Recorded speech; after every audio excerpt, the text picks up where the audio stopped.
So you need to do your drawings that you then want to animate. Photograph, because you don't have a scanner. If you could scan them, I'd say scan them as large as possible. Photograph as carefully and as close as possible, so the image you start with is large. I'm going to start with part one, which is cutting out the individual shapes in Photoshop and preparing to put them into a video editing program like Premiere. So we must start in Photoshop. You may have like a little figure and it's just against a white piece of paper. You'll need to cut it out from the white piece of paper and make it kind of an independent, free-floating object against a transparent background. And at that point, you need to export it from Photoshop as a still image. But you need to cut out the image from the background, even if the background is white. You need to make the background transparent. So I'm now going to go into Photoshop and cut a figure out. If there's anything you don't understand, please stop me and I'll go over it again. So again, Photoshop is a program that you can download for free for this semester. It's part of the Adobe suite. So where am I? I'm going to share my screen and here we are. So you should see the original images. These are murals by an artist called Victor Arnatov. They're in San Francisco. And I just downloaded these really nice large images. And I'm going to use them to make my animated stories. I'm going to make this picture come to life as an animation. And there's lots of nice kind of incidents, free-floating figures. There's a car wreck over here. There's some mail being picked up. There's a little boy. Let's cut the little boy out so we can animate him. Does that make sense? So just imagine he was something that you had drawn, say, on a white background. I'm going to use my zoom tool to enlarge the picture so I can see it, the little boy, as big as possible. That's going to make it easier to enlarge the image using the zoom tool. Then I am going to switch to the pen tool. And like I said last week, the pen tool is kind of tricky to use because you're not drawing freehand. It's like join the dots. If you don't know how to use the pen tool, there's plenty of Adobe little tutorials, YouTube tutorials. Just search Photoshop pen tool. But just watch me. I make a point, I drag it. I make a point, I drag it. It's designed to do curves very nicely. But I've practiced a lot. I've been doing this for years. And then I adjust the curve. So I'm really outlining him as carefully as possible. And I can move the points.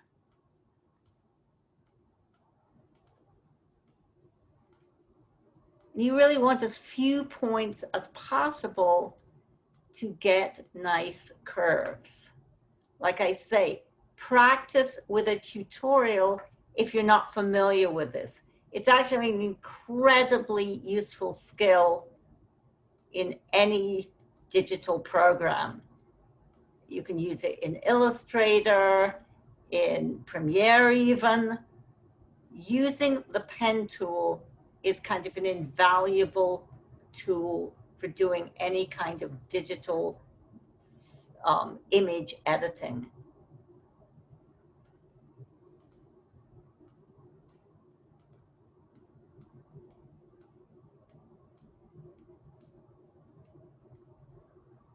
But it does take a little practice. So here we are, we're cutting this little boy out.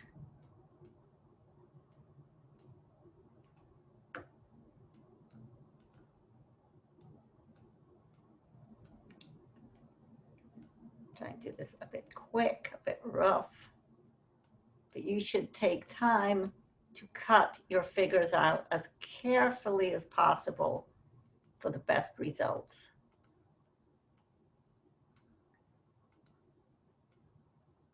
So I may go from point to point, adjusting the curve as I go.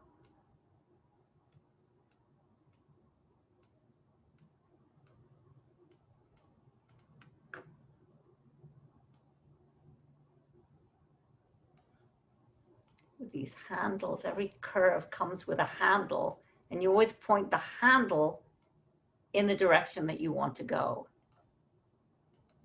That is the trick.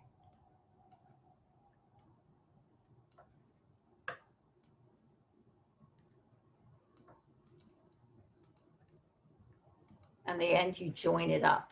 So I've outlined the whole little boy. Now I go to paths, my paths palette. If you don't see paths immediately, you're going to want to make sure window paths is checked, because we're going to turn this path into what's called a selection. So let's just make the image a little smaller. We're going to highlight the path. It's called a work path. You have to join it up, go from beginning to end, and join the last point with the first point. Last point to first point. So it's a closed path. Otherwise, it's not going to work. Then you go to this little dotted line at the bottom, and this turns the path into what's called a selection. So I've turned the path into a selection.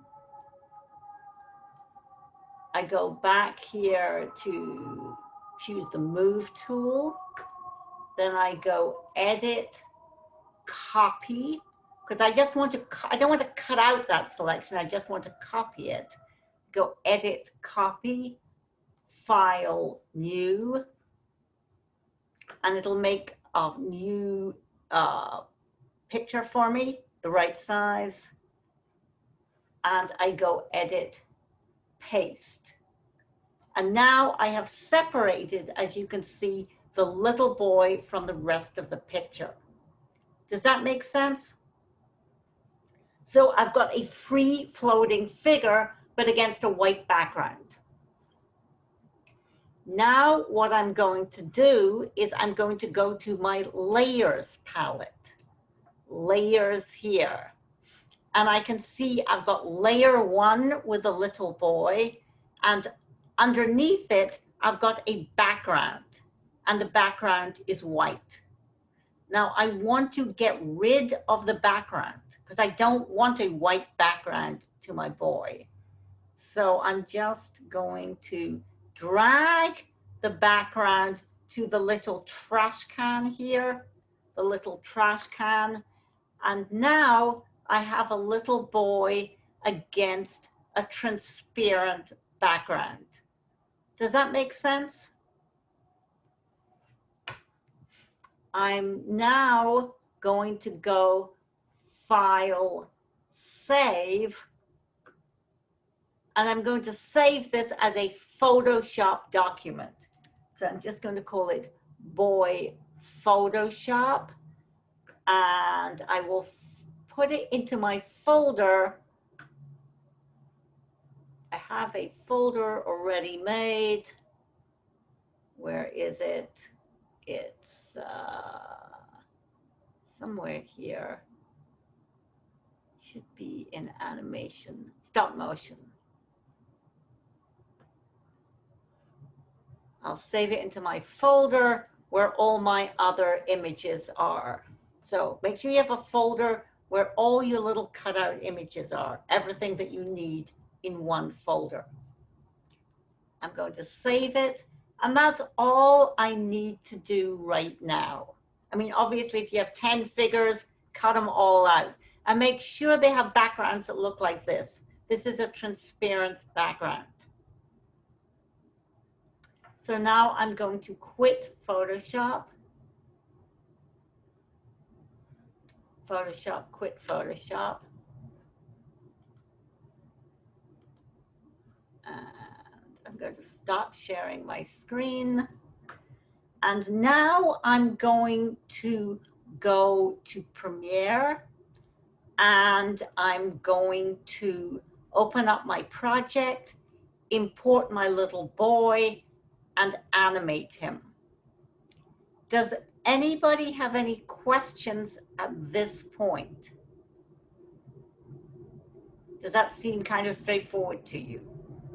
Basically, you cut out a figure, make sure it's on a transparent background, save it as a Photoshop document. Now we're going to go to Premiere, so let me just open my Premiere, and then I will share the screen.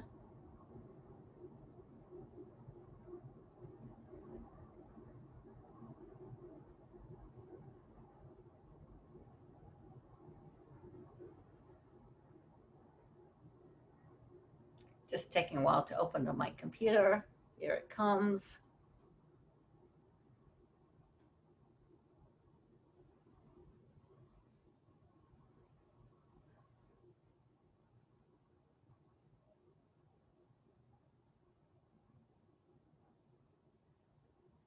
It's just opening.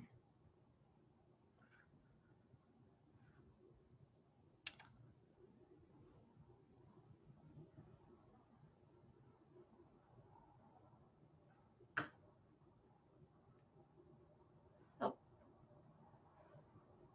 School project.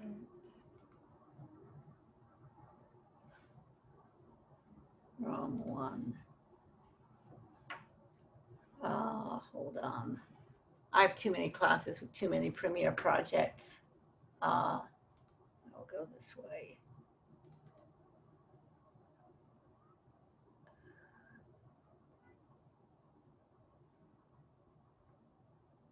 Can you make the motion animation? Here we are.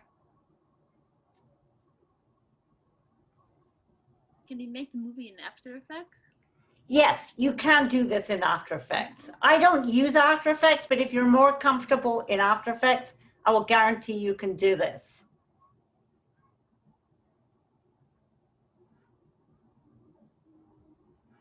Okay, so let me share my screen. Where is my Zoom gone?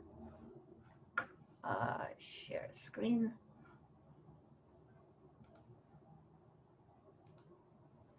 Okay, so here we are from last week, and here actually is my motion paths project that I showed you. But let's make a new one.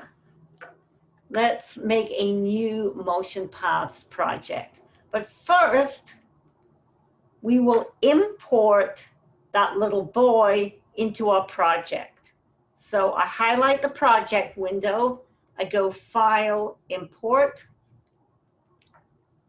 and I select Boy, Photoshop, and I hit OK, and here is my boy.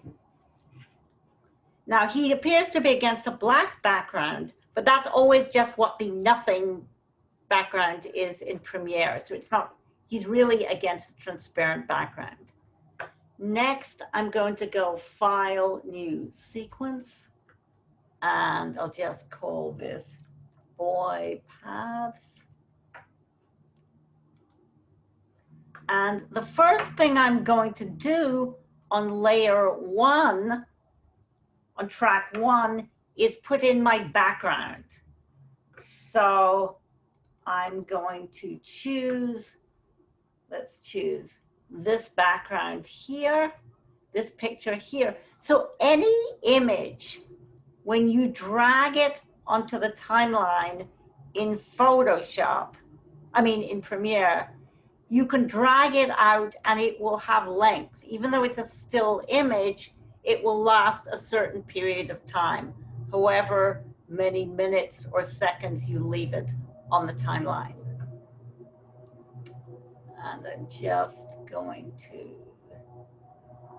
hit the plus key so I can see my timeline in more detail. So here is my background picture, but it's very enlarged because the picture itself is very big. So I want to see more of the picture. I don't just want to see a close-up. I will then hit effects controls and I will work with scale. It's scaled at 100% now. But if I reduce that, you see more of the picture. And I want it just to fill the frame and maybe move it up a little bit so I see people's feet. Something like this. So now I've got my background. My background I always want on video 1. And I want to leave it alone. If you want to leave it alone, make sure it doesn't move, you can always hit the track lock tool, and then I can't touch it. So just in case you move the wrong thing at the wrong place. Now I'm going to put the boy on video track 2 because I want it in front of the image on video 1. So to put in front of is like this. So now the little boy is in front of everybody else, but he's too big. So I'm going to scale him and place him where I want him to first appear in the picture. So he's in front of, but too big. So let's select him. Make sure anything you want to work with, you must select by clicking on it. So we click on the boy to select it here in the timeline, go to scale, and let's reduce the scale so he kind of fits with the rest of the people. So maybe something like this. And then in position, I will move him down so he seems to fit in with everybody else. Maybe I'll make him a little bigger and move him over here. So maybe I'll even have him down a little bit. So maybe at the beginning of this shot, I'm going to have him over here, and then he's going to walk across the picture to the other side. So I want to start here, and in the end, he's going to walk out of the picture on the other side. So what we need to do for this is make a keyframe where he wants, I'm going to lower him a little bit. To make motion paths, we need to make keyframes. A keyframe where the figure starts and a keyframe where we want the figure to end. So a start point and an end point. So I'm going to unlock the background and I'm going to shorten the background because it's not going to take that long to go from one side of the picture to the other.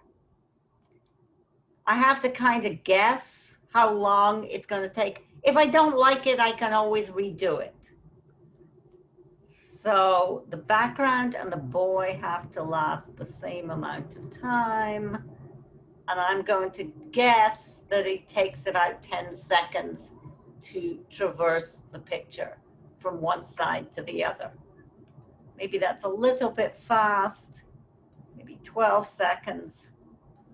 So I'm going to make now, with the boy, a keyframe where he's going to start.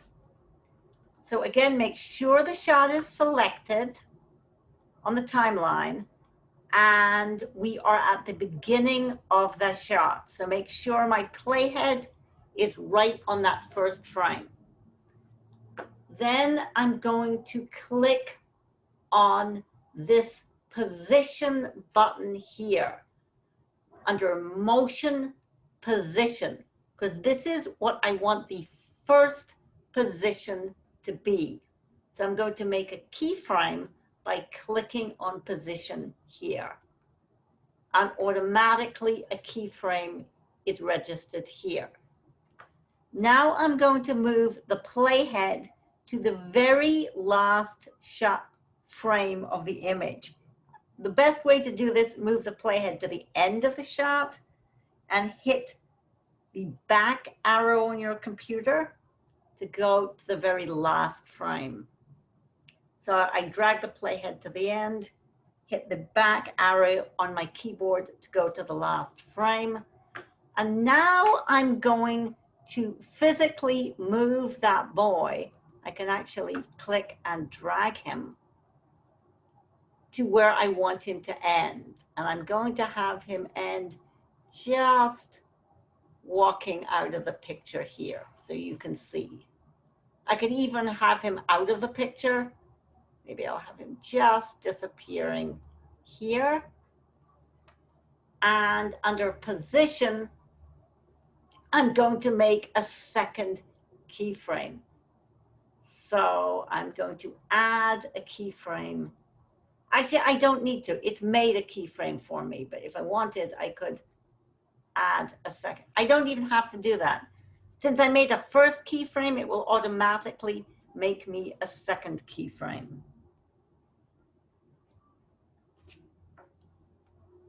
And now if I go back to the beginning, what did I do wrong? I did something terribly wrong. I think that's it. I made a keyframe where I shouldn't have. So you just make one at the beginning and then go to the end and move the little figure where you want it to end up. Now, if I play the shot, you can see him moving across the picture.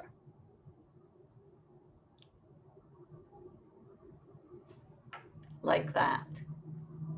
So I just made a keyframe where I wanted him to start, and then I positioned him at the end where I wanted him to end.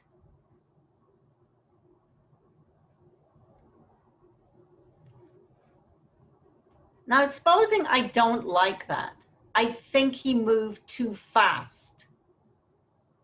I think, nah, he kind of rushed across the picture. I'm going to slow him down. Here's what I would do. I would undo my work by clicking on this position again to get rid of my keyframes. So I'll delete existing keyframes. I'm now going to make both shots last longer on the timeline by dragging them out so they have greater duration. And I'm going to redo this by, again, putting my playhead at the end, going back one frame, and double clicking on my little guy. And this time I'm going to take him out of the picture entirely. So I drag him off the frame. It should, oh, sorry, I forgot. Go to the first position, playhead in the first position, click position here to make a first keyframe.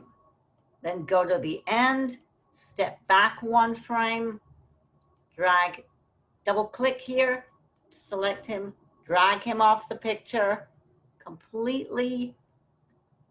An automatic second keyframe has been made, and now I'm going to play the shot. And this time he goes slower.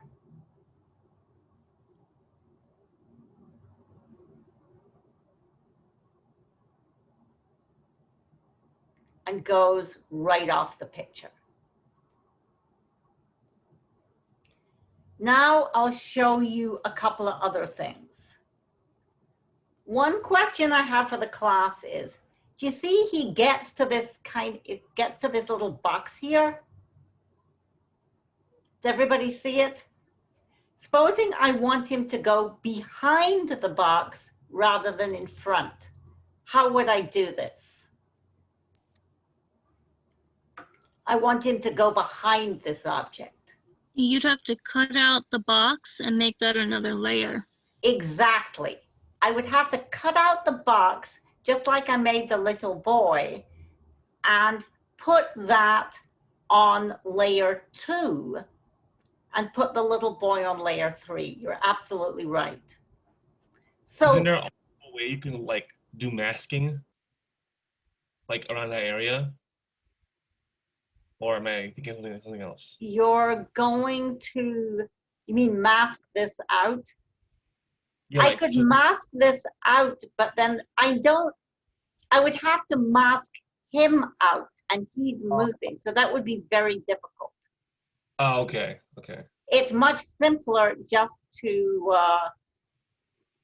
do this. I mean, what I could do if I was just doing something down and dirty right now, I'm going to put the boy on layer 3. Let me see if I can just do it. I would probably do this in Photoshop, but let me just try this. I'm going to duplicate this background. So I've got 2 backgrounds. I'm just going to do that by edit, copy, select the background, go edit, copy, put V1 against V2 here, lock video 1, go edit, paste, and now I've got 2 backgrounds. You see that? Got 2 exactly identical backgrounds. Now I'm going to use a mask. So on the second background, I just have this visible and nothing else. See if I can be that clever. I'm going to select background 2. I'm going to, again, use my pen tool here. And I am going to cut this little post out.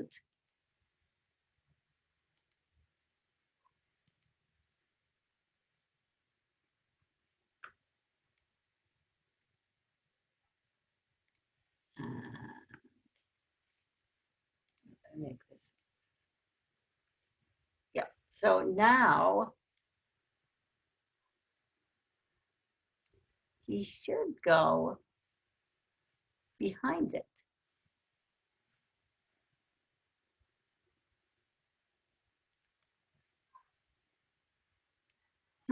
That's interesting. That is very interesting. Because that should be in front of him. But he's not doing that. Maybe it doesn't work that way.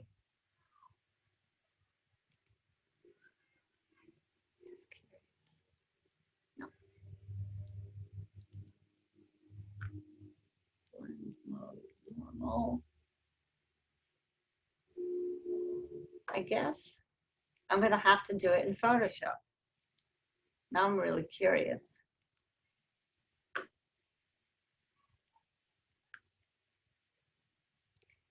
Anyway, you get the idea. So, in fact, I'm now determined I will do it.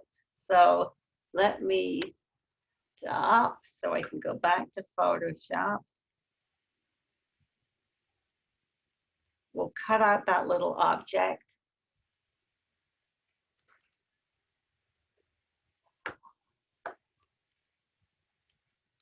Let me do screen sharing down.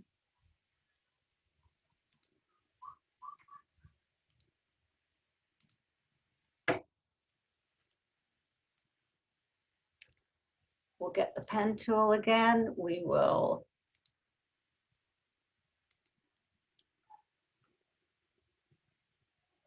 cut this out.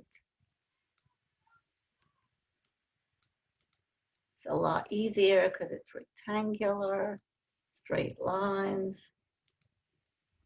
Again, we go here, turn our path into a selection, go edit, copy, file, new, paste, layers, get rid of the background, and save this as box.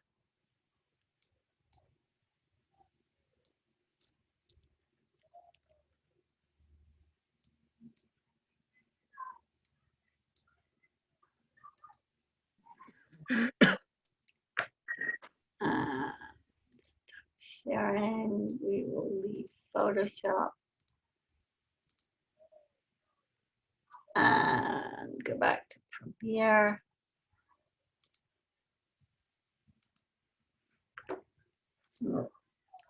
Import our box. Yeah, import box. Okay. Put it here. Oh, it's a very big box.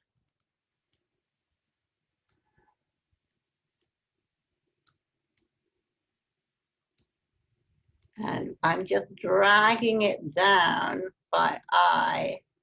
See, I can, once I'm selected it,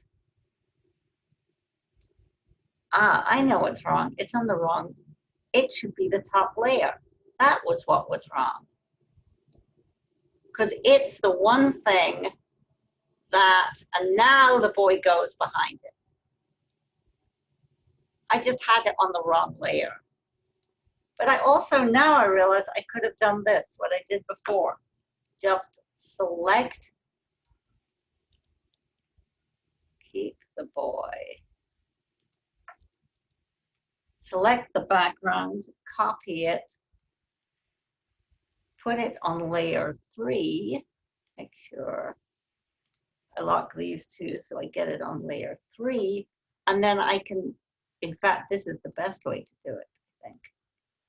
Select layer 3 and create a mask around the box, because then it will be exactly the right size. And now the boy goes behind it. So yeah, that was the way to go. Let me just. So yes, you can put things in front and behind. You can also flip the image around.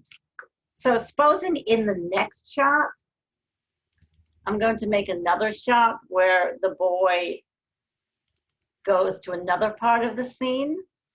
I'll use the other background here. And this time I want it closer like this. Maybe even I'll move it around so we see the other little kid. And I want to bring our boy into this scene.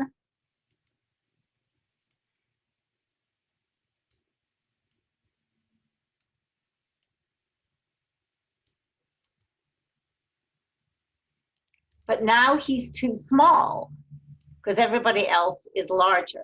So I'm going to do two things here. Again, I'm going to select him, effects control. I'm going to make him more than 100%, so he's bigger. So he more closely matches the size of the other figures. And also I can flip him left to right.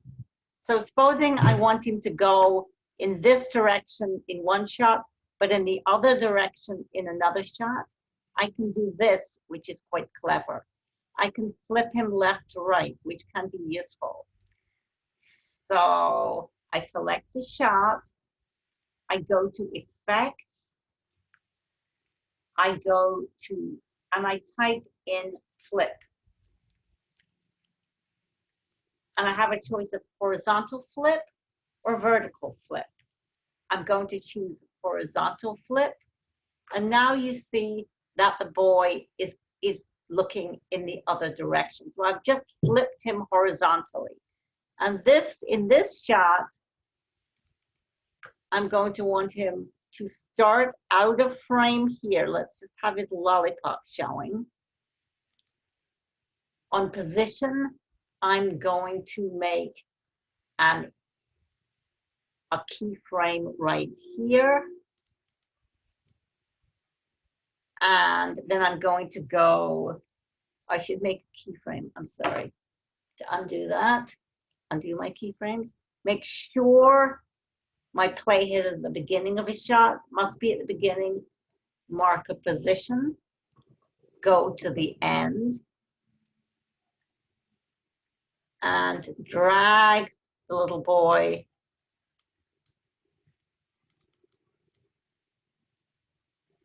over out of shot here. And now he goes across in the other direction. And you can have him stop and start within the shot. You can make multiple motion paths. So let's get to the beginning here. Again, I'm going to click here at position to delete my keyframes. I'm going to have him go to the middle of the shot, stop, then start again. So this time I'm going to go to the middle of the shot here and drag him to the middle here. And now if I let this play,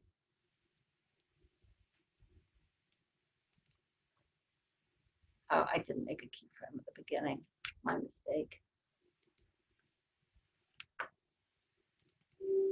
Get rid of what I did at the very beginning. Bring him out of frame. Make a keyframe, that's his start position.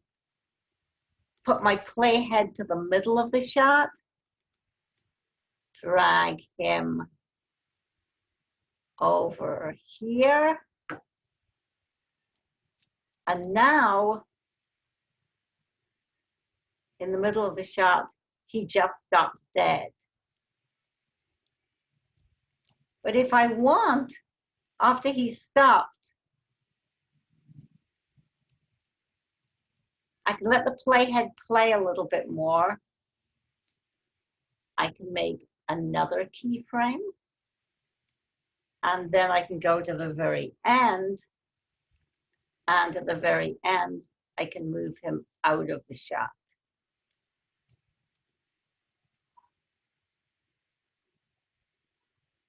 So he stops, and then he starts again. So you can make multiple keyframes if somebody stops, starts, changes direction, and so on. Does that make sense? Anybody have any questions about something about this or something they'd like to do that would be helpful for me to go over? I have a question. Yes. You went to Photoshop and then you went to another thing. What was the other thing? I started in Photoshop. I cut out the object. I saved it, and then I went to Premiere. So the second program I was using was Premiere. So you went way out Photoshop and then went to Premiere. And I imported the still photo into Premiere.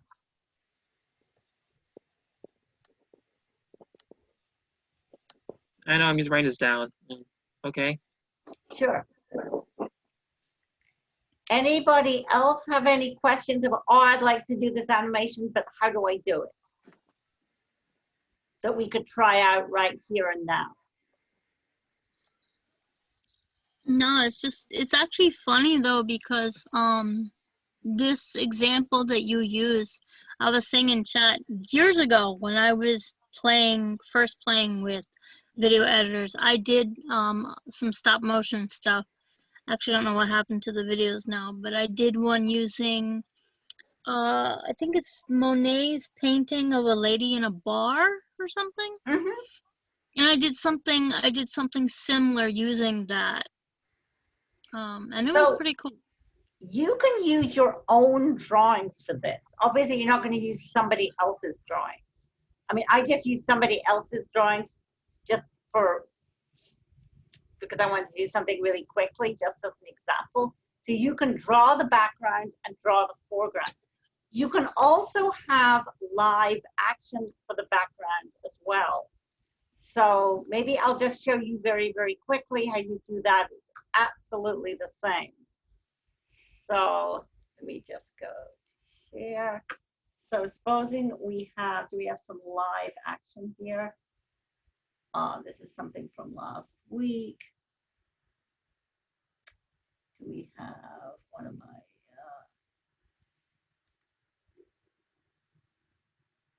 maybe I'll import some live action from one of my other students' projects. Distance learning.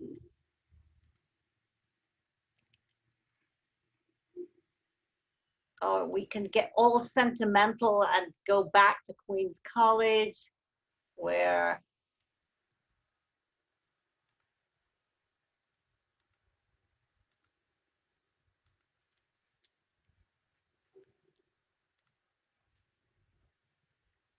we can,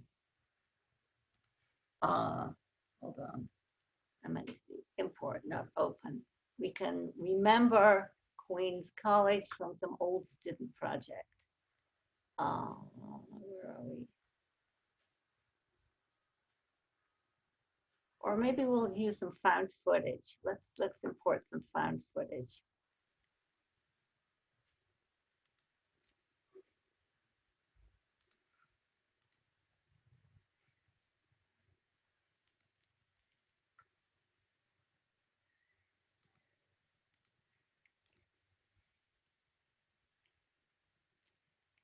Do that. I didn't need, I know what I need. I need to just import some video clips. Okay, so what do we got here? Yeah, here we have some dating do's and don'ts. Sure, this is good for something. So we could just drag that onto our timeline.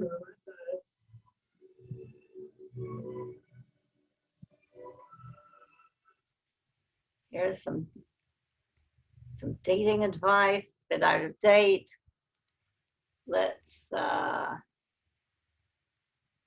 it's a bit small, so I want to make it full the screen.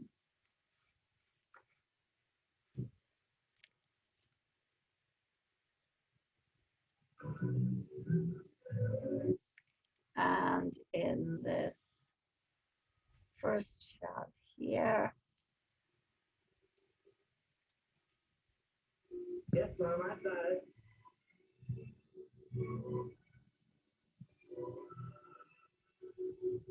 Okay.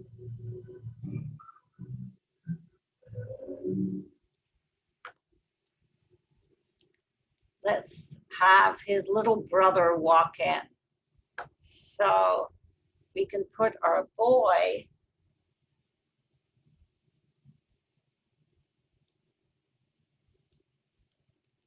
here and have him in a live, with a live action background, just the way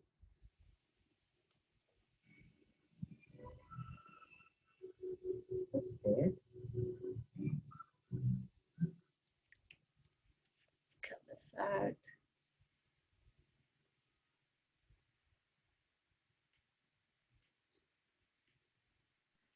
Wow. Can you do that in your project?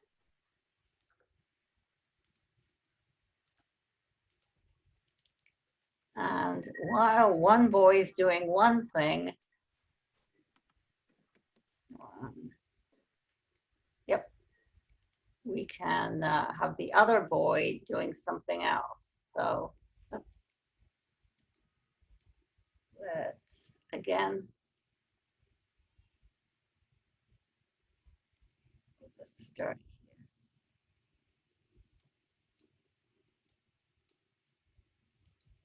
First frame, position, keyframe. And we'll go to the end. And yet again, we'll move him across the frame. Yes, Mom, I got it.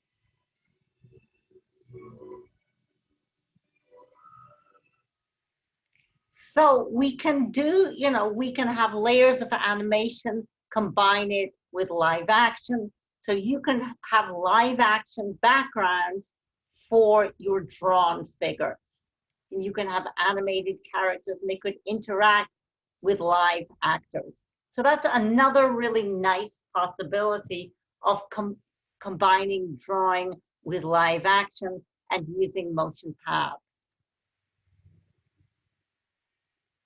So I definitely recommend you trying that. And remember to save your work often. Anybody have any questions?